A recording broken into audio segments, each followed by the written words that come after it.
저와 여러분들에게 주신 하나님의 말씀입니다. 스바냐 3장 17절에서 18절 말씀입니다. 제가 먼저 읽어드리겠습니다. 주 너의 하나님이 너와 함께 계신다. 구원을 베푸실 전능하신 하나님이시다. 너를 보고서 기뻐하고 반기시고 너를 사랑으로 새롭게 해주시고 너를 보고서 노래하며 기뻐하실 것이다. 축제 때 즐거워하듯 하실 것이다. 내가 너에게서 두려움과 슬픔을 없애고 내가 다시는 모욕을 받지 않게 하겠다. 우리 17장 말씀 여러분들의 목소리로 다시 한번 읽어보겠습니다. 시작. 주 너의 하나님이 너와 함께 계신다. 구원을 베푸실 전능하신 하나님이시다. 너를 보고서 기뻐하고 반기시고 너를 사랑으로 새롭게 해주시고 너를 보고서 노래하며 기뻐하실 것이다. 아멘. 2021년도 지혜를 찾는 여행에 동행하고 있는 우리 중고등부 학생들 반갑습니다. 요즘 시대를 바라보면 상당히 눈에 띄는 단어가 있습니다. 바로 공감 또는 소통과 같은 단어들입니다.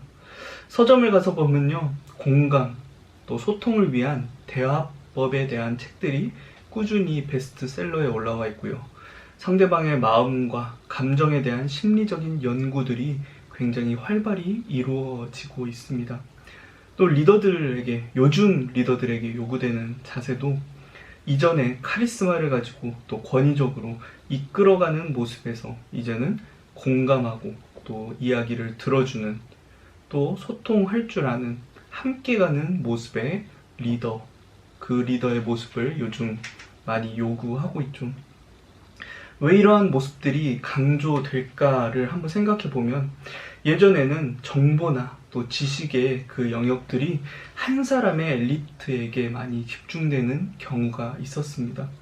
그런데 이제는 그 영역을 많은 이들이 공유하고 있다라는 거죠. 많은 사람들이 동일하게 교육을 받게 되고요. 또 지식, 정보들이 정말 세상 곳곳에서 우리 핸드폰 가지고 있는 그 안으로 모든 정보와 지식들이 들어오게 됩니다. 또 앞서 말씀드렸던 것처럼 인터넷, 또 통신의 그 발달, 단 몇 초면 세상 누구와도 만날 수 있는 이 시대가 되었습니다. 소통의 장이 정말 확 열린 거죠. 넓어진 이 소통의 장에서 우리가 적응하려면 위에 말씀드렸던 그 단어의 가치들이 강조될 수밖에 없는 거죠. 그리고 또 한편으로 우리가 생각해 본다면 정말 인터넷 발달, 또 통신의 발달로 소통의 장은 굉장히 넓어졌는데 사실상 제가 요즘 느끼기로는 사람과 사람 간의 관계의 거리가 점점 더 줄어든 것 같습니다. 누구나 만날 수 있는 시대인데요. 가장 외로워지고 있는 시대가 바로 이 시대인 것 같습니다. 가정이 사라져가고 내 옆집에 어떤 사람들이 사는지 나 말고 타인의 고통에 또 무감각해져가는 시대, 그 시대를 우리는 살아가고 있습니다. 그래서 그런 공감과 또 소통이라는 그 단어들이 더 많이 강조되는 것 같습니다. 여러분들, 공감과 소통의 기본 바탕을 이루고 있는 것이 무엇이죠? 감정입니다. 여러분들, 감정 잘 표현하시나요? 내가 슬프면 슬프다 또는 기쁘면 기쁘다라는 표현, 여러분들의 감정을 정말 구체적으로 잘 표현할 수 있습니까? 내가 왜 슬픈지, 내가 어떤 부분에서 슬픈지, 내가 얼만큼 슬픈지, 내가 슬프면 슬프다, 기쁘면 기쁘다라는 표현이 한국 사회에서는 참 어색하게 느껴지는 표현 같습니다. 한국 사람들은 감정 표현하는 것을 굉장히 어려워하는 것 같습니다. 그런데 그것도 그럴 것이 우리가 자라왔던 환경을 생각해보면 그럴 것도 같습니다. 어릴 때부터요, 우리는 감정을 절제해야 하는, 감정을 억제하는 그런 방법들을 많이 배웠다라는 거죠. 특히 슬퍼하는 감정을 억제하도록 요구받아 왔습니다. 그래서 아이들이 혹시라도 아파서 울거나 또는 슬퍼서 울면 부모님들은 곧장 그 아이를 달래는 거죠. 울지마, 울지마. 저와 여러분들도 그렇게 자라왔던 것 같아요. 항상 자녀들이 행복했으면 하는 마음이 커서 그럴 수도 있지만요. 그분들도 부모로부터 감정을 표현하는 그 방법보다 절제하고 억제하는 방법을 더 많이 배워왔다라는 거죠. 우리는 자라면서 감정을 표현하는 방법보다 절제하고 억제하는 방법을 더 많이 배웁니다. 그게 우리는 미덕이라고 이야기합니다.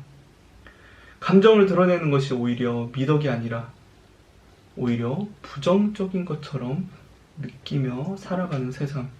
그게 우리가 사는 지금 한국 사회인 것 같아요.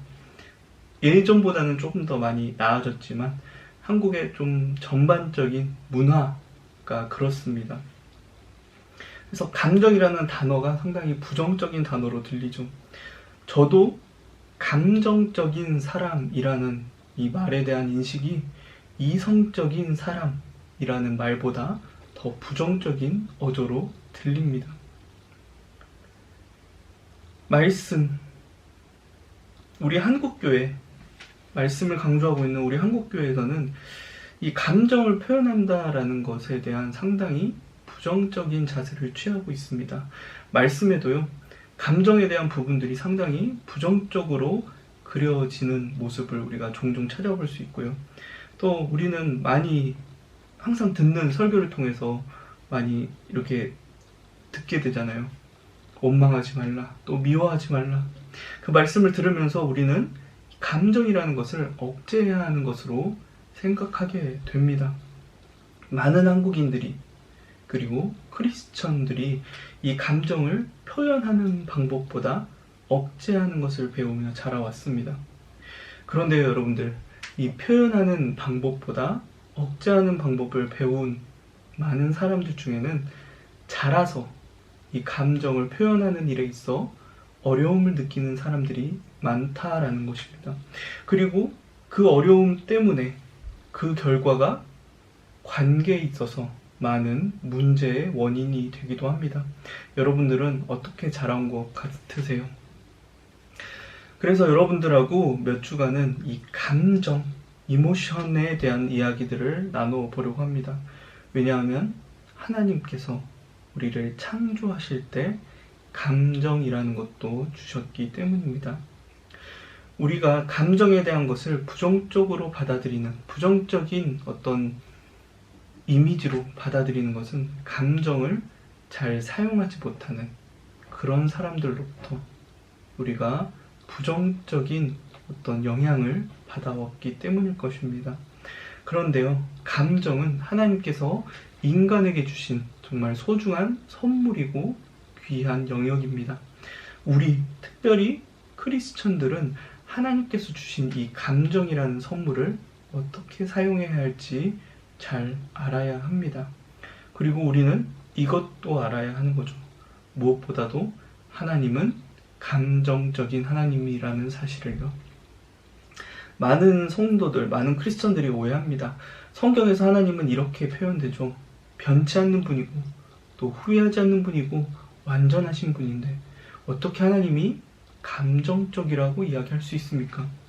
그런데 그것은 우리가 생각하는, 우리의 기준에서 생각하는 감정으로 하나님을 바라보기 때문에 그렇게 이야기한다는 거죠. 하나님은 감정적인 분이십니다. 그런데 그 감정에 휘둘리시는 분은 아닙니다. 하나님은 감정적이시지만 감정이 하나님의 모든 행동의 원인이 되지 않습니다. 우리는 하나님을 어떤 분으로 가장 많이 고백하고 있죠? 많이 기도할 때 이렇게 고백하잖아요. 처음에 사랑이 많으신 하나님, 사랑이신 하나님, 그리고 성경은 하나님을 사랑이시다라고 표현합니다. 하나님은 사랑의 출발이라는 것을 우리는 항상 고백해요. 믿음으로 고백하는 거죠. 사랑이 뭐죠? 감정입니다. 하나님은 감정을 가지고 계시는 분입니다. 그것은 분명해요. 그리고 그 하나님의 감정이 우리 인간에게 그대로 전해져 왔습니다. 그래서 성경의 하나님은 자녀들의 기쁨에 기뻐하시는 분입니다. 자녀들이 잘 됐을 때 굉장히 기뻐하시는 분이에요. 반대로 자녀들이 아파하거나 자녀들이 잘못된 길로 갔을 때 굉장히 슬퍼하시는 분입니다. 또는 자녀들을 괴롭히는 원수들을 향해서 분노를 터뜨리시는 분입니다. 그리고 하나님이 자녀들을 향해 가지고 계신 감정에 대한 오늘의 말씀, 우리가 처음 읽었던 말씀이죠. 스바냐 3장 17절 말씀, 하나님 나라 백성의 구원을 선포하시면서 하나님께서 기뻐하시는 모습을 우리가 볼 수 있는 거죠. 개역개정 버전으로 제가 다시 한번 읽어드리겠습니다. 너의 하나님 여호와가 너희 가운데에 계시니 그는 구원을 베푸실 전능자이시라. 그가 너로 말미암아 기쁨을 이기지 못하시며 너를 잠잠히 사랑하시며 너로 말미암아 즐거이 부르며 기뻐하시리라. 하나님이 우리를 이런 감정으로 바라보고 계신데요. 하나님은 우리를 향한 그분의 감정을 전혀 숨기거나 속이지 않는 분입니다. 이만큼 감정적인 분이라는 거죠. 하나님은 절대 아무 감정 없는 로봇 같은 분이 아닙니다. 그런데 앞서 말씀드렸던 것처럼 감정에 휘둘리시는 분은 아니라는 거예요. 감정에 휘둘려서 어떤 징계를 내리거나 감정에 휘둘려서 하나님의 계획을 바꾸거나 하는 분이 아니라는 것입니다. 또요, 이 땅의 성육신 하나님께서 인간의 몸으로 오셨다라고 우리가 고백하는 예수 그리스도, 예수님도 굉장히 감정적인 분이라는 것입니다. 나사로의 죽음을 보시면서 굉장히 불쌍히 여기시고 예수님 눈물 흘리셨습니다. 죄로 인해 고통받는 모든 사람들을 보며 예수님 불쌍히 여기셨어요. 제자들이 전도 여행에서 큰 성과를 가지고 돌아왔을 때 예수님 또 굉장히 기뻐하시는 모습 우리에게 보여주셨고요. 또 유명한 사건입니다. 성전에서 장사하는 그 사람들을 보시고 채찍으로 때리시면서 다 내쫓은 사건. 여러분들 이 그림 한번 보세요. 상상하며 그린 그림인데요. 굉장히 장난이 아닙니다. 예수님이 채찍으로 그 채찍을 휘두르시는 그 모습이 굉장히 역동적으로 그려지고 있어요. 사랑의 예수님, 우리가 생각해왔던, 우리가 이미지로 그려왔던 예수님이 이런 분이시라고 할 정도죠. 또 예수님 어떤 부분에서 감정을 이렇게 표출하셨죠?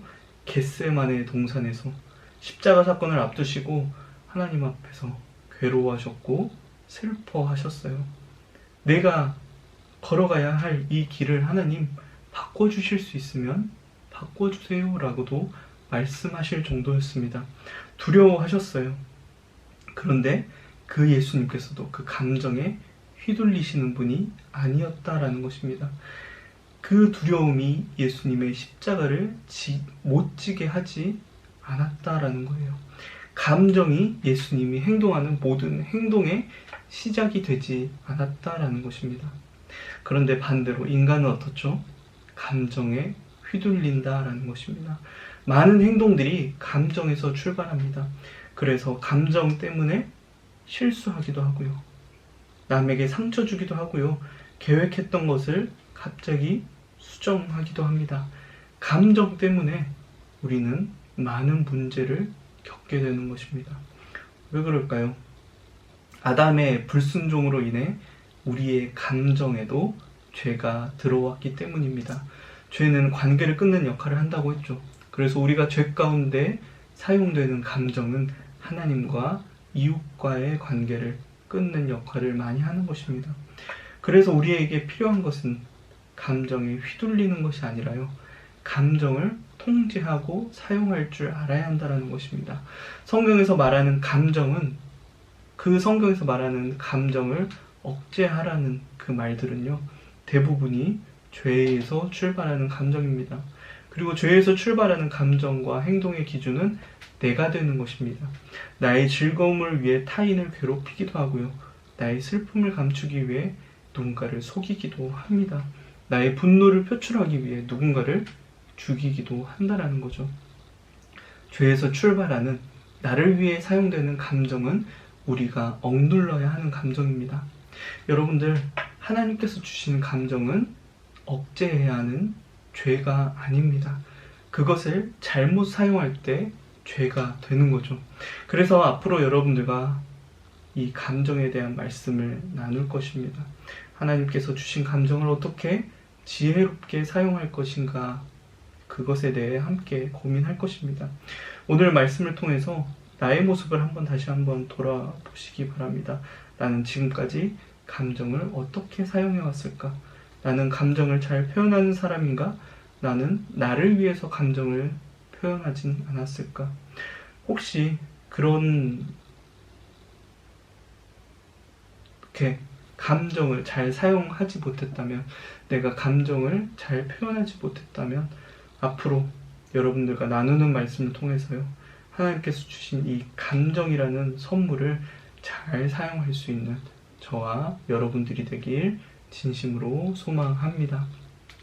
이렇게 기도하겠습니다. 하나님의 말씀을 나눌 수 있는 소중한 시간 허락하심을 감사드립니다. 하나님, 오늘날 많은 이들이 감정에 대한 장애를 가지고 살아가고 있습니다. 하나님께서 우리에게 선물로 주신 감정인데 그것을 어떻게 사용해야 할지, 어떻게 표현해야 할지 모르고, 또는 죄로 인해 나를 위해서 사용하는 경우가 너무도 많습니다. 하나님, 앞으로 우리 학생들과 감정이라는 이 부분에 대해서 하나님의 말씀을 나누고자 합니다. 하나님께서 주시는 지혜로 하나님의 말씀을 나누어 갈 때 우리 학생들이 이 세상 가운데 감정에 대해 장애를 가지고 살아가는 많은 사람들 앞에서 정말 하나님의 뜻 안에서 하나님께서 주신 감정을 잘 사용할 수 있는 우리 중고등부 학생들 될 수 있도록 주님 붙잡아 주세요. 예수님의 이름으로 기도드립니다. 아멘. 광고하겠습니다. 여러분들 혹시 어려운 일, 혹시 저한테 연락해야 될 일 있으면 언제든지 연락해 주시고요. 필요하면 어떤 시간이든 또 어떤 장소든 또 만나고 싶으면 또 여러분들 이야기해 주시기 바랍니다. 나누고 싶은 기도의 제목은 언제든지 저에게 말씀해 주시고요. 그러면 제가 또 열심히 함께 기도하도록 하겠습니다. 여러분들 나눠드리는 공과 꼭 잘 참여해 주세요. 주기도문으로 예배를 마치겠습니다. 하늘에 계신 우리 아버지여, 이름이 거룩히 여김을 받으시오며 나라가 임하시오며 뜻이 하늘에서 이루어진 것 같이 땅에서도 이루어지이다. 오늘 우리에게 일용할 양식을 주시옵고 우리가 우리에게 죄 지은 자를 사하여 준 것 같이 우리 죄를 사하여 주시옵고 우리를 시험에 들게 하지 마시옵고 다만 악에서 구하시옵소서. 나라와 권세와 영광이 아버지께 영원히 있사옵나이다. 아멘.